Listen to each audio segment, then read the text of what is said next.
Je suis avec Amidouane, qui est analyste politique, essayiste, écrivain, fin observateur de la vie politique sénégalaise.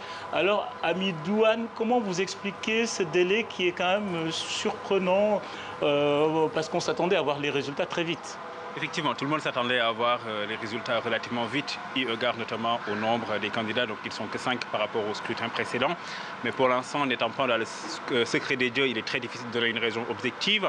Je pense peut-être que le nombre de votants qui avoisine les 4 millions peut être une explication, ou bien peut-être des difficultés techniques, notamment de la part des structures organisatrices de cette élection.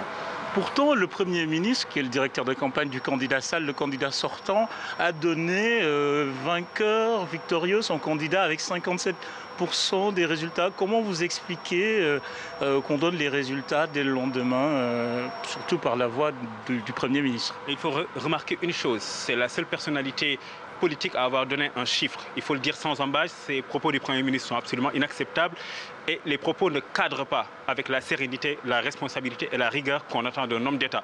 Il y a des instances dédiées aujourd'hui à prononcer les résultats. Il faut que tout le monde se fie à ces instances-là. Aujourd'hui, tout résultat donné par une partie ou une autre de ce scrutin-là relève de la personne qui a fait l'annonce, mais pas des instances nationales chargées de donner les résultats.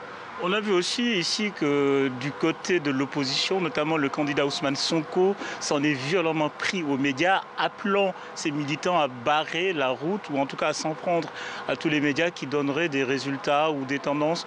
Comment expliquez-vous cette position assez dure quand même vis-à-vis des médias internationaux en particulier? Ces propos qui visent à placer les médias sous le lynchage public sont absolument inacceptables et inqualifiables et qu'il faut les dénoncer d'abord. Et qu'il faut aussi reconnaître un autre problème, notamment le manque de sérénité des acteurs politiques qui ne sont pas à la hauteur des Sénégalais qui sont sortis massivement voter dans la paix et la sérénité. Et toute dernière chose, notamment sur cette question des médias, c'est qu'il y a une interrogation sur notre démocratie qu'il faut à un moment donné dans les prochaines années qu'on prenne en compte. C'est-à-dire qu'aujourd'hui, les médias, les 2 grands médias les plus populaires sont dirigés par des gens qui sont partisans clairement.